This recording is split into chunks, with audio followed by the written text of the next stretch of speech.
لو سألت أي حد عاش الكورة في أواخر التسعينات وبداية الألفينات إيه أكتر فريق كنت بتستمتع وأنت بتتفرج عليه، ناس كتير هتقولك الإسماعيلي. أيوة يا صديقي، الإسماعيلي، الفريق اللي الناس كانت بتسميه برازيل مصر، الفريق اللي كان الأهلي والزمالك بيعملوا له ألف حساب قبل أي ماتش. الإسماعيلي يا صديقي طلع نجوم غيروا تاريخ الكورة المصرية، وأول نادي مصري يرفع بطولة أفريقيا. كل ده كان حقيقة مش حكاية قديمة ولا مبالغة من جمهور بيعشق ناديه. لكن النهارده وأنا بقولك الكلام ده الإسماعيلي هبط. النادي اللي كان بينافس أكبر فرق مصر وصل للدرجة الثانية، والغريب ان ده ما كانش بسبب ماتش ولا بسبب موسم واحد ولا حتى بسبب رئيس واحد. الاسماعيلي كان بيغرق سنه بعد سنه، نجوم بتمشي وجمهور كل سنه بيقول اكيد السنه اللي جايه هنبقى احسن، لكن اللي كان بيحصل كان العكس تماما، لحد ما وصلوا للحظه اللي محدش في الاسماعيليه كان يتمنى يشوفها، لحظه سقوط القطب الثالث. بس تعرف يا صديقي اكتر حاجه وجعتني في الحكايه دي ايه؟ ان النادي ده ما كانش فقير ولا كان نادي صغير ولا كان ناقص جمهور، بالعكس ده كان واحد من اعظم انديه افريقيا، وده اللي هيخلي اللي هتشوفه بعد شويه صعب تصدق. تعالى بقى ارجع بيك لوقت كان فيه الاسماعيلي هو الفريق اللي مصر كلها بتقف تتفرج عليه، وقتها ما حدش كان يتخيل ان النهايه هتبقى بالشكل ده. بص يا صديقي، قبل ما احكي لك ازاي الاسماعيلي هبط لازم الاول احكي لك هم وقعوا منين، لانك لو ما تعرفش قيمه الحاجه عمرك ما هتحس بوجع خسارتها. انا لو سالتك دلوقتي مين اول نادي مصري خد دوري ابطال افريقيا، اغلب الناس هتقول الاهلي، وفي ناس ممكن تقول الزمالك، لكن الحقيقه ولا ده ولا ده. اول نادي مصري واول نادي عربي يرفع بطوله افريقيا كان الاسماعيلي، النادي اللي ناس كتير دلوقتي شايفاه بيصارع عشان يعيش، هو نفسه اللي في سنة 69 خلى أكتر من 120 ألف مصري يملوا استاد القاهرة ويشجعوه. وقتها الإسماعيلي ما كانش بيلعب باسم الإسماعيلية، كان بيلعب باسم مصر. البلد كانت لسه خارجة من نكسة 67 والناس كانت محتاجة أي فرحة ترجع لها الأمل، والإسماعيلي عملها وكسب إنجليبر الكونغولي اللي إحنا نعرفه النهاردة باسم مازيمبي، ورفع أول بطولة أفريقية في تاريخ مصر. ومن اليوم ده اسم الإسماعيلي اتحفر بحروف من ذهب. لكن خلينا نسيب سنة 69 على جنب شوية، لأن الحكاية اللي جايين نحكيها بدأت بعدها بسنين، وتحديدا سنة 2000. بصراحة لو انت صغير في السن مستحيل تتخيل قيمة الاسماعيلي وقتها. النهارده لما الاهلي او الزمالك بيدخلوا اي ماتش الناس بتبقى عارفة مين الاقرب انه يكسب، لكن زمان اول ما جدول الدوري كان بينزل كل واحد كان بيبص على حاجة واحدة، امتى ماتش الاسماعيلي، لان الفريق ده ما كانش فريق عادي، كان فريق بيخوف، مش عشان عنده ميزانية اكبر ولا عشان عنده صفقات اكتر، لكن عشان عنده كورة تخليك تستمتع، تمريرة في الثانية في الثالثة هوب بتلاقي نفسك قدام الجول. عشان كده الناس سمته برازيل مصر، واللقب ده ما جاش من فراغ، لان اي حد اتفرج على الاسماعيلي وقتها كان بيخرج من الماتش وهو مستمتع، حتى لو كان اهلاوي او زملكاوي. وبدا يظهر جيل جديد اعتقد انه من افضل الاجيال اللي لعبت في تاريخ النادي، عندك محمد بركات وحسني عبد ربه واحمد فتحي ومحمد حمص وعماد النحاس واسلام الشاطر وغيرهم كتير. جيل لو اتحافظ عليه كان ممكن ياكل الاخضر واليابس. وعلى الخط كان واقف الكابتن محسن صالح، الراجل اللي قدر يحول مجموعه مواهب لفريق بيلعب وهو واثق، فريق ما بيخافش من حد، فريق داخل اي ماتش عينه على المكسب والنتيجه. في موسم 2001 2002 الموسم اللي جمهور الاسماعيلي عمره ما هينساه، الاسماعيلي كسب بطوله الدوري من غير ما يخسر ولا ماتش. استوعب الرقم ده، دوري كامل فيه الاهلي وفيه الزمالك والاسماعيلي بيخلصوا من غير هزيمه واحده. لكن تعرف الدوري ده ما كانش اكتر حاجه خلت الناس تقع في حب الجيل ده، لان بعدها حصل ماتش لحد النهارده اي حد شافه مستحيل ينساه. فاكر ماتش ال4-4 قدام الاهلي؟ لو انت اتفرجت على الماتش ده فانت محظوظ، ولو ما اتفرجتش عليه فصدقني فاتك واحده من اعظم الماتشات في تاريخ الدوري المصري. الماتش ده كان فيه كل حاجه، اهداف ومهارات ونديه، وفريق بيسجل والفريق التاني بيرد عليه، ولا الاهلي كان مستسلم ولا الاسماعيلي كان خايف، كل فريق كان داخل يقول للتاني انا اللي هكسب. وفي الاخر الماتش خلص وطلعوا حبايب، لكن النتيجه ما كانتش اهم حاجه، الاهم ان كل واحد اتفرج على الماتش ده خرج مقتنع ان الاسماعيلي بقى قوه حقيقيه، مش فريق عامل موسم حلو وخلاص، لا ده فريق هيقعد ينافس سنين. وفعلا الاسماعيلي كمل بنفس الشخصيه، وفي سنه 2003 وصل لنهائي دوري ابطال افريقيا. تخيل انه بطل الدوري في مصر وبيوصل لنهائي افريقيا بعدها بسنه، يعني احنا بنتكلم عن فريق ما ظهرش سنه واختفى، احنا بنتكلم عن مشروع كوره حقيقي وكان ممكن يكمل سنين طويله. والاجمل من كل ده ان الفريق ما كانش بيعتمد على لاعب واحد، كل مركز فيه نجم، ولو نجم غاب في اللي يعوضه، وده اللي خلاه يبقى منجم ذهب للكره المصريه. ومن الفريق ده طلع لعيبه بقوا بعد كده من اهم اسباب نجاح منتخب مصر، حسني عبد ربه افضل لاعب في افريقيا 2008، واحمد فتحي ومحمد بركات وسيد معوض وعماد النحاس. ناس كتير لما تيجي تتكلم عن منتخب حسن شحاته بتفتكر الاهلي، وده طبيعي، لكن الحقيقه ان مدرسه الاسماعيلي كان ليها دور كبير جدا في تكوين الجيل ده. عارف اجمل حاجه في الفتره دي كانت ايه؟ ان جمهور الاسماعيلي كان حاسس ان المستقبل ملك، الدوري جه وافريقيا قريبه والنجوم صغيره في السن والمدرب ناجح والفريق بيلعب احسن كوره في مصر، يعني طبيعي جدا تتوقع ان الاسماعيلي هيقعد ينافس 10 سنين قدام. لكن اللي كان بيحصل جوه النادي كان مختلف. اسماعيل عثمان اخر رئيس عاش مع الاسماعيلي اجمل فتراته بدا يحس ان في ازمه جايه، وعشان كده قال جمله ناس كتير وقتها ما عدتش عليها، لكن لما تبص عليها النهارده هتحس انها كانت نبوءه. اسماعيل عثمان قال زمن الهواء انتهى والكوره الاستثماريه قادمه. لو الاسماعيلي الاسماعيلي ما حصلش فيه ثوره تسويقيه وما بقاش شركه كوره حقيقيه، مصيره في المستقبل هيكون مظلم جدا. وقتها جماهير الاسماعيلي قالت الراجل بيبالغ، ازاي يعني احنا لسه ابطال دوري ولسه واصلين نهائي افريقيا وعندنا احسن جيل في مصر. لكن الحقيقه ان الازمه كانت بدات مش في الملعب، الازمه كانت جوه المكاتب، لان الحفاظ على فريق بالحجم ده كان محتاج فلوس ومحتاج اداره تعرف تخطط للمستقبل، وده للاسف ما حصلش. وفي الوقت اللي الاسماعيلي كان فيه بيحاول يحافظ على نجومه كان في مدرب قاعد بيتفرج. الراجل ده ما كانش بيبص على نتائج الاسماعيلي، كان بيبص على اللعيبه، كل مره بيشوف نجم يحطه في دماغه، ولما سنحت الفرصه بدا ياخدهم واحد ورا الثاني. والمدرب ده كان اسمه مانويل جوزيه. لو سالتك يا صديقي ايه احسن طريقه تهزم بيها المنافس بتاعك، اكيد هتقول لي تكسبه في الملعب، لكن مانويل جوزيه كان بيفكر بطريقه مختلفه شويه. الراجل ما كانش عايز يكسب الاسماعيلي في 90 دقيقه وبس، الراجل كان عايز يضمن ان الاسماعيلي ما يبقاش بنفس القوه كل سنه. وده مش معناه ان الاهلي عمل حاجه غلط، بالعكس اي نادي محترم في الدنيا لما بيشوف لعيب مميز هيحاول يضمه. المشكله ما كانتش في الاهلي، المشكله كانت في الاسماعيلي. كل ما يطلع نجم يبقى للبيع، كل ما الجمهور يتعلق بلعيب يلاقيه الموسم اللي بعده لابس تيشيرت تاني، وده اللي كان بيوجع جماهير الاسماعيلي اكتر من اي هزيمه، لان الهزيمه بتتنسي، انما لما تشوف نجمك بيروح للمنافس المباشر دي ما بتتنسيش. بدات بمحمد بركات، اللعيب اللي كان اي دفاع في مصر بيعمل له الف حساب، ولما بركات اتكلم بعد كده عن رحيله قال ان الاسماعيلي هو اللي عمل اسم محمد بركات، ولما مشيت ما كنتش عايز امشي، بس ظروف النادي الماليه هي اللي اجبرت الاداره تبيعني عشان تسدد الديون. ركز في كلمه اجبرت. ومن هنا يا صديقي بدات السلسله، احمد فتحي وسيد معوض وعماد النحاس واسلام الشاطر وبعدين شريف عبد الفضيل. كل اسم من دول ما كانش مجرد لعيب، كان قطعه من شخصيه الاسماعيلي. عارف احساس انك كل سنه تصحى تلاقي اوضه من بيتك اتهدت؟ هو ده بالظبط اللي كان بيحصل لجمهور الاسماعيلي. كل موسم حته من الفريق كانت بتختفي، ومع الوقت الملامح نفسها بدات تتغير. وعشان كده الكابتن محسن صالح قال واحده من اقوى الجمل اللي اتقالت عن الجيل ده: جيل 2002 كان جيل سينمائي وصعب يتكرر تاني، كنا بنلعب كوره ممتعه من لمسه واحده، بس الاداره للاسف ما حافظتش على السيمفونيه دي وباعت العازفين بالرخيص. بصراحه انا مش لاقي وصف ادق من كده، لان الفرقه كانت فعلا زي الاوركسترا، كل واحد عارف دوره، كل واحد حافظ اللي جنبه، وفجاه كل شويه واحد يقوم ويمشي. لكن لو فاكر ان الكلام ده مبالغ فيه فانا هفكرك بماتش واحد بس، سنه 2004 في البطوله العربيه، الاسماعيلي قدام الاهلي. وقتها الاهلي كان فريق كبير جدا وجوزيه كان موجود والناس كلها مستنيه ماتش صعب، لكن اللي حصل كان صدمه، الاسماعيلي كسب 4-0. تخيل النهارده اي فريق في مصر يكسب الاهلي 4، الدنيا هتتقلب. وده بالظبط اللي حصل وقتها. الماتش ده كان اكبر دليل ان الاسماعيلي لحد اللحظه دي لسه اقوى منافس للاهلي. ويمكن الماتش ده يفسر لك ليه جوزيه كان كل ما يشوف نجم في الاسماعيلي بيحاول يضمه، مش لانه بيكره الاسماعيلي، لا، لانه كان شايف ان احسن لعيبه مصر لابسين الفانلة الصف. لكن هنا السؤال اللي لازم نساله هو مين اللي كان بيمضي على عقود البيع؟ هل الاهلي ولا اداره الاسماعيلي؟ وده ياخدنا لاول رئيس استلم النادي بعد نهايه عصر اسماعيل عثمان، يحيى الكومي. الجمهور وقتها استقبله بحماس، الراجل وعد وقال انه هيصرف من جيبه ويرجع الاسماعيلي ينافس، وفعلا صرف وجاب لعيبه وحاول يعمل فريق. لكن المشكله ان الصرف لوحده مش اداره، لان اي نادي ممكن يصرف، لكن السؤال هيصرف منين وهيسدد ازاي؟ ومع الوقت بدات العقود تكبر والالتزامات تكتر، ولما ساب النادي كان شايف انه ادى اللي عليه، وقال بعدها انا صرفت من جيبي ملايين وما خدتش من النادي غير وجع دماغ. لما مشيت سبت فرقه واقفه على رجليها، والديون دي تراكمات مجالس تانية جت بعدي خربت الدنيا. وده طبيعي، كل رئيس بيشوف انه عمل اللي يقدر عليه، لكن اللي يهمنا احنا مش النوايا، النتيجه. والنتيجه ان الاسماعيلي دخل في دوامه، كل مجلس بيجي يبدا من الصفر، وكل مجلس بيمشي بيسيب حمل اكبر للي بعده. ورغم كل المشاكل دي الاسماعيلي رفض يستسلم، وفي موسم 2008 2009 رجع ينافس الاهلي على الدوري جوله بجوله لحد ما الاثنين اتساووا في النقط وتحدد ماتش فاصل. تخيل حجم الحدث، دوري كامل هيتحسم في 90 دقيقه. الاسماعيليه كلها كانت بتحلم والجمهور كان حاسس ان الحلم ممكن يرجع، لكن هدف واحد وهو هدف فلافيو الانجولي انهى كل حاجه. الاهلي خد الدوري والاسماعيلي خرج مكسور. لكن تعرف ايه اللي كان اصعب من خساره الدوري؟ ان ناس كتير كانت فاكره ان دي مجرد كبوه، وان الموسم اللي جاي الاسماعيلي هيرجع اقوى. للاسف دي كانت اخر مره الاسماعيلي ينافس فيها على الدوري بالشكل ده، ومن بعدها الحكايه كلها اتغيرت، لان اللي كان جاي ما كانش منافسه على بطوله، اللي كان جاي كان صراع على البقاء. لكن يا صديقي في حاجه لازم نعترف بيها، احنا طول الوقت بنتكلم عن بيع اللعيبه، لكن عمرنا ما وقفنا ونسال هل الاداره كانت بتبيع ليه؟ هل كانوا بيبيعوا عشان يكسبوا فلوس ولا كانوا بيبيعوا عشان ما فيش حل تاني؟ ودي اول مره في الحلقه هنبص للموضوع من الناحيه التانيه، لان ساعات القرار الغلط بيبقى هو الحل الوحيد اللي قدامك. ولما نصر ابو الحسن يتهاجم بسبب بيع شريف عبد الفضيل للاهلي، طلع وقال بيع عبد الفضيل للاهلي ب 7.5 مليون جنيه ما كانش رفاهيه. الرقم ده في 2009 انقذ النادي من اشهار الافلاس، ودفعنا بيه مرتبات لعيبه ما كانتش لاقيه تاكل. بصراحه التصريح ده خلانا افكر، لانك لو مكانه هتعمل ايه؟ هتقول لا مرتبات اللعيبه ما تدفعش، ولا توافق وتحافظ على النادي واقف؟ لكن المشكله ان الحل المؤقت اتحول لعاده، كل ازمه بيبيع لعيب، كل دين يتباع نجم، كل ازمه سيوله يتباع اهم عنصر في الفريق، يعني بدل ما البيع بيبقى استثناء بقى هو القاعده. وده اخطر حاجه حصلت للاسماعيلي، لان النادي فقد اهم ميزه كانت عنده وهي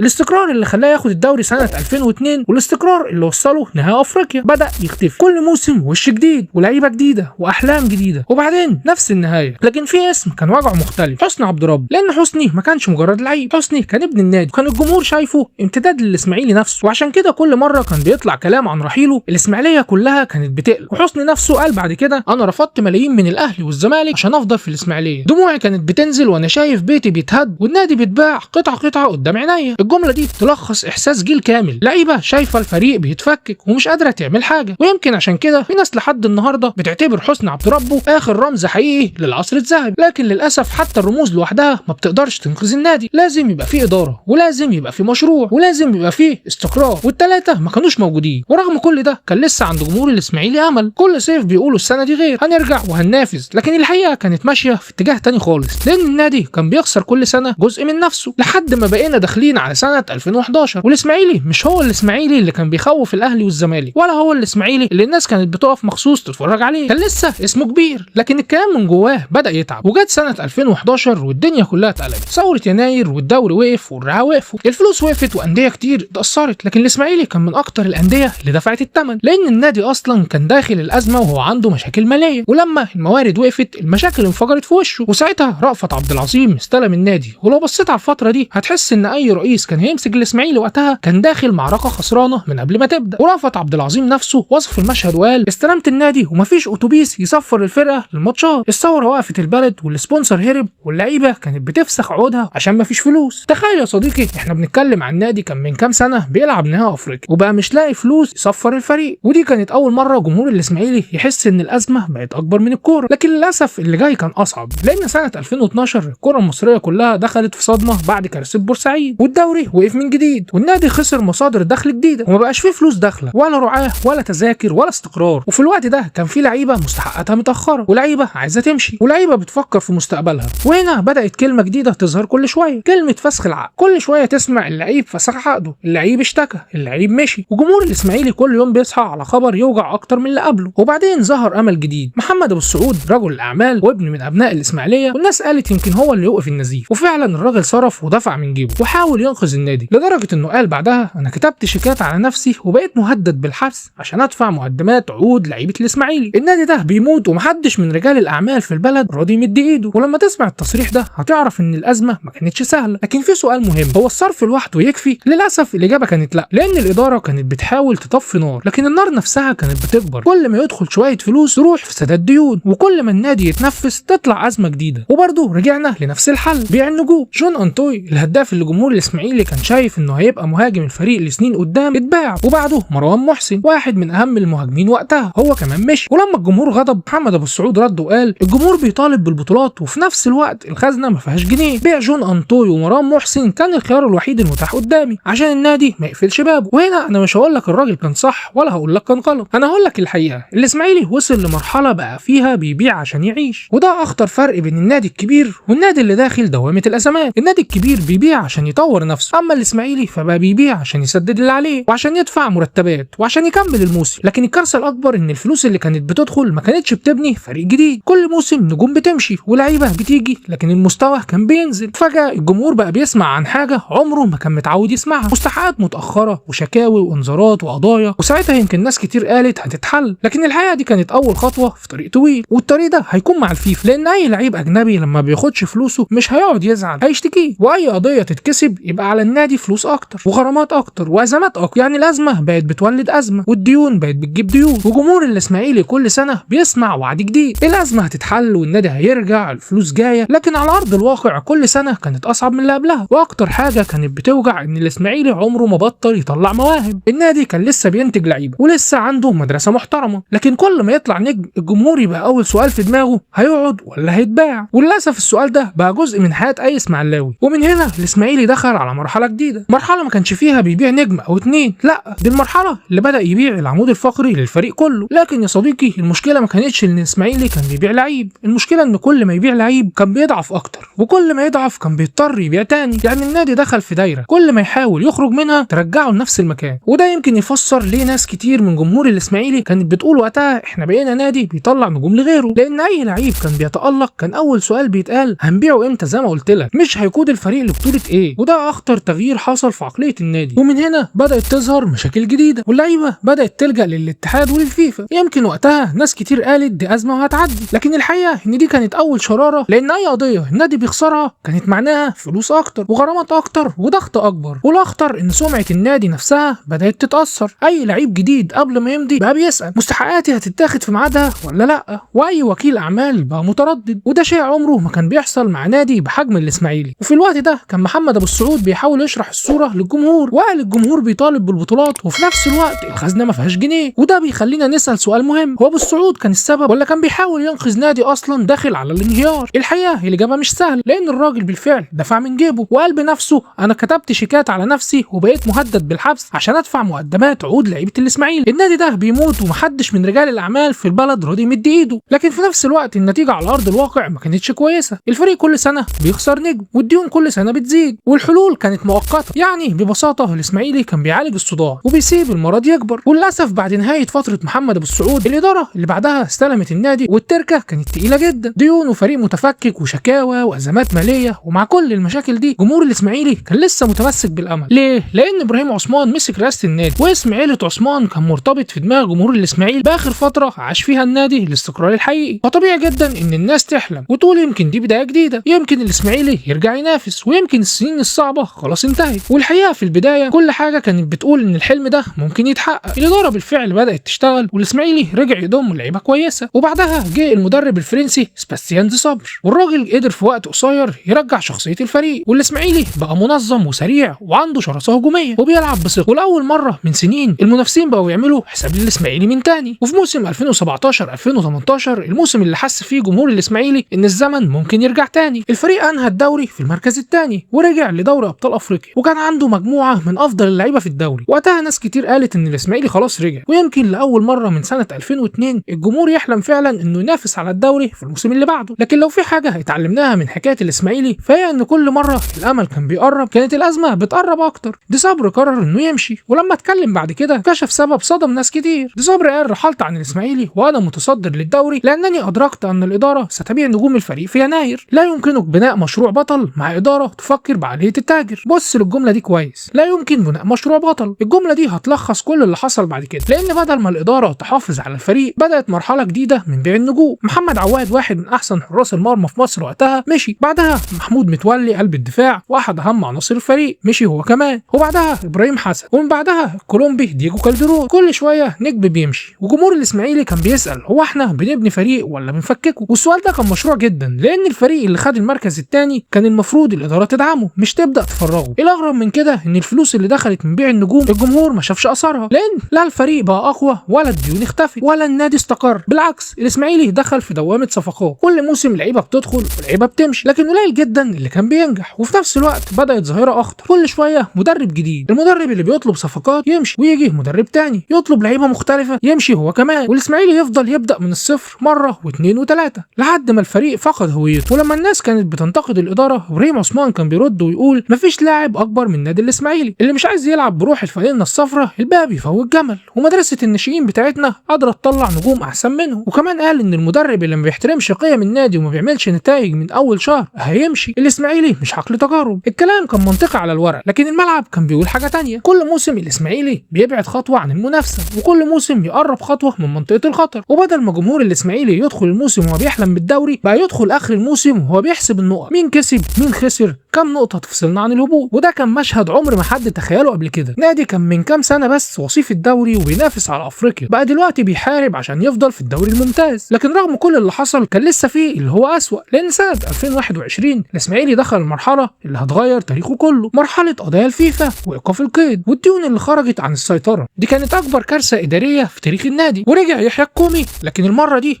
المهمه كانت اصعب بكتير من ولايته الاولى. النادي غرقان في الديون والفريق بيعاني والجمهور مستني اي بارقه امل. وفي البدايه الكل قال يمكن الراجل اتعلم من اخطاء الماضي، لكن اللي حصل كان العكس. الاداره دخلت في تعاقدات مع لاعبين اجانب، واللعيبه دي اغلبها ما قدمش اللي كان جمهور الاسماعيلي مستنيه. والمشكله الاكبر ان العقود كانت بالدولار، وبعد فتره اللعيبه بدات تشتكي مستحقات متاخره ووعود ومفيش فلوس. وبدل ما الازمه تتحل وصلت للفيفا، القضايا بدات تتفتح والغرامات بدات تزيد. بتزيد، ولاول مره جمهور الاسماعيلي يسمع كلمه ايقاف القيد، ودي كانت صدمه لان النادي مش بس قادر يجيب لعيبه، ده كمان ممنوع انه يسجل اي صفقه جديده. ويحيى الكومي نفسه اعترف بحجم الازمه وقال انا ندمت ان رجعت الاسماعيلي تاني، جيت اصلح اللي باظ لقيت الحريقه بتاكل كل حاجه، والجمهور طالع يحملني انا لوحدي مأساة 10 سنين فاتوا. لكن الحقيقه سواء كان مسؤول او ورث مشاكل من اللي قبله فالنتيجه كانت واحده، الاسماعيلي بقى محاصر، كل ما يحاول يتحرك الديون تشده لتحت، وكل ما يحاول يضم لاعب الفيفا بتمنعه. وفي وسط كل ده كان في محترفين لجأوا للفيفا، ومع كل قضيه كانت الغرامات بتكبر والامل بيصغر. وفي سنه 2023 رجع نصر ابو الحسن لرئاسه النادي، لكن المره دي الوضع كان مختلف لانه استلم نادي مش محتاج تطوير، استلم نادي بيحاول ينجو، وهو نفسه قال استلمت النادي وهو غرقان في قضايا الفيفا، مطلوب مننا ملايين الدولارات لفك القيد، احنا بنلعب باولاد النادي الناشئين لان ده سلاحنا الوحيد المتبقي للبقاء. وفعلا الاسماعيلي اضطر يعتمد على الناشئين، مش لانه عايز لكن لانه ما كانش عنده اختيار تاني، لا يقدر يسجل لعيبه ولا يقدر يشتري ولا حتى يقدر ينافس ماليا. وفي وسط كل الفوضى دي رجع راجل ناس كتير كانت شايفاه اخر امل، ايهاب جلال، الراجل اللي ما كانش جاي عشان بطوله ولا عشان فلوس، هو نفسه قال انا مش جاي ادرب الاسماعيلي عشان فلوس او مجد شخصي، الاسماعيلي ده بيتي ولو ههبط للدرجه الثانيه معاه هكون فخور اني مع اولاد النادي وبنحارب سوا. ولما القيد فضل واقف والناشئين بقوا هم اللي شايلين الفريق قال اللعيبه الصغيره دي رجاله وبيلعبوا بقالهم شهور من غير ما ياخدوا جنيه وما بيشتكوش، الجمهور لازم يدعمهم لانهم هم اللي شايلين الكيان بجد على كتافهم. لكن للاسف كل المحاولات دي ما كانتش كفايه، والاسماعيلي فضل يحارب موسم ورا موسم لحد ما وصل للحظه اللي بدات بيها الحلقه، لحظه هبوط النادي